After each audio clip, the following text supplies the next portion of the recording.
Hello everyone, Ron O'Neal, the man forever immortalized as Priest in the blaxploitation classic Superfly, was more than just a charismatic actor with a smooth swagger and a fierce stare. He was a revolutionary talent whose rise and fall in Hollywood tell one of the most heartbreaking, unjust, and cautionary stories in entertainment history. To the world, he was the ultimate symbol of cool, the man who brought style, danger, and intelligence to the big screen at a time when Hollywood rarely allowed black men to be complex or commanding.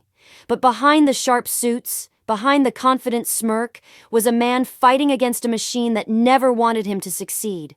Ron O'Neal was called dangerous, not because he was violent, but because he was unafraid. He was dangerous because he refused to play by the rules of a system built to keep him small.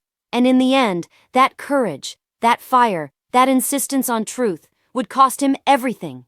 His story is one of brilliance met with betrayal, of fame that burned too bright and too fast, and of a man whose own industry turned him into an outsider for daring to challenge its hypocrisy.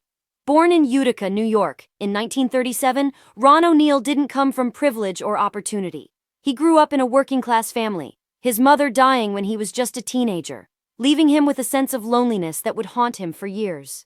He turned to acting not for fame, but for freedom. The stage became his escape from a world that constantly told him he didn't belong. After studying drama and working with the Karamu House in Cleveland, one of the oldest African-American theaters in the U.S., O'Neal discovered his gift for transforming pain into power. He moved to New York, where he became a respected stage actor, earning critical acclaim for his performances in serious, emotionally charged plays. His talent was undeniable. He was magnetic, intense, and eloquent, everything that white Hollywood claimed it wanted in a black actor, until he showed them how threatening that brilliance could be. His big break came in 1972, when he was cast as Youngblood Priest in Superfly, a low-budget film that would become a cultural phenomenon. The movie was gritty, raw, and unapologetic, telling the story of a Harlem drug dealer trying to escape the life that made him rich but enslaved him. The soundtrack by Curtis Mayfield became legendary, and the film made millions, launching O'Neal to stardom overnight. But while the movie became a defining moment in black cinema, it also became the start of Ron O'Neal's downfall. Hollywood, uncomfortable with the idea of a black man commanding the screen with that much power, that much intelligence, began to label him not as a star, but as a threat. The system couldn't handle the idea of a black man being both beautiful and dangerous, both suave and political.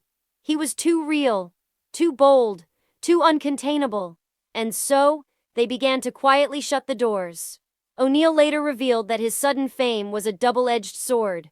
"They loved me as Priest," he said bitterly, "but they hated me as Ron." In interviews, he spoke about how Hollywood pigeonholed him, reducing his craft to a stereotype. "They saw a pimp, not an actor," he said. "They saw a hustler, not a human being." Despite his classical training and his stage background, casting directors began to turn their backs on him. He couldn't get serious roles, couldn't get directors to see beyond Superfly. He was typecast, blacklisted, and quietly erased. To make matters worse, O'Neal himself tried to take control of his destiny. He directed Superfly TNT, the sequel to his breakout hit, hoping to prove that he was more than just an actor, that he was a filmmaker with a voice. But when the movie failed commercially, the backlash was swift and cruel. Hollywood called it proof that he didn't belong behind the camera. They used his ambition against him, and the man once hailed as a revolutionary suddenly found himself without a career. The pain of that betrayal never left him. O'Neal had entered Hollywood believing that talent and truth would be enough, but he quickly learned that for a black man in the 1970s, talent was tolerated only if it was contained. He was too outspoken, too aware of the racial politics that govern the industry. In one interview, he said, "They want us to be entertainers, not artists. They want us to dance, not think."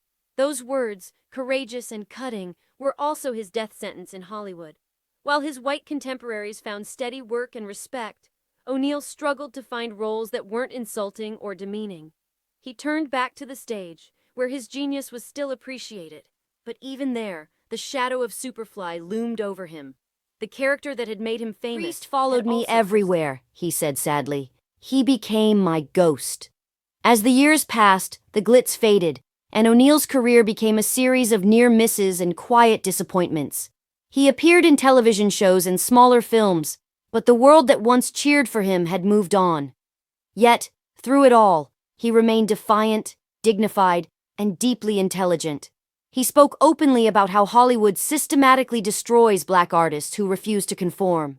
"They don't kill you with guns," he said. "They kill you with silence." It was that silence, the phone that stopped ringing, the scripts that never came, that broke his spirit. Friends recalled that Ron became increasingly withdrawn, consumed by a sense of injustice that he couldn't shake. He once confided that he felt invisible, saying, "They took my gift and threw me away when they were done." It was a haunting reflection of how the industry treats its trailblazers, using them to open doors only to lock them out once they've served their purpose. By the 1990s, Ron O'Neil had become a cult figure, respected by filmmakers and fans who saw him as a pioneer, but still largely forgotten by mainstream Hollywood.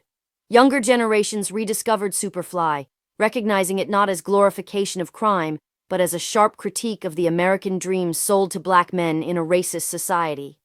O'Neil himself tried to embrace that legacy, appearing in projects like Menace II Society and guest starring on The Equalizer, but his health and spirit were already in decline. In his final years, he was diagnosed with pancreatic cancer, and the disease progressed rapidly.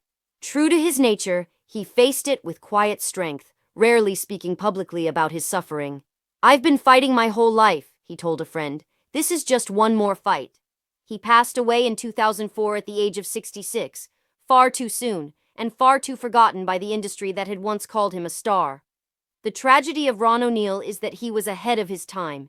He embodied everything Hollywood now celebrates: authenticity, independence, political consciousness. But in his era, those same qualities made him dangerous. He dared to speak truth in an industry built on illusion, and he paid for it with his career. Even in death, his legacy remains complicated. To some, he's the face of blaxploitation, a genre that both empowered and exploited black identity. To others, he's a martyr of artistic integrity, a man who refused to be molded by a system that thrived on control. But to those who truly understand his journey, Ron O'Neil is something even greater. A man who gave everything to show the world that black art could be powerful, unapologetic, and deeply human. When you watch Superfly today, you can see it, not just in the way he walks or the way he talks, but in the depth of his eyes. Behind the confidence is a cry for freedom, a man screaming to be seen for who he truly was. That's what made him dangerous. Not the role, not the fame, not the image, but the truth. And in a world that fears truth, danger is often punished. His story is a reminder that sometimes the most powerful voices are the ones silenced too soon. Ron O'Neil's goodbye wasn't loud or dramatic. It was quiet, almost invisible, just like the way Hollywood erased him. But the power of his legacy lives on, in every black actor who stands tall, in every independent filmmaker who refuses to bow, and in every artist who knows that being dangerous isn't about violence, but about having the courage to be real in a world built on lies. Ron O'Neil was dangerous because he was free, and for that the world never forgave him. But it will never forget him either. Thanks for watching.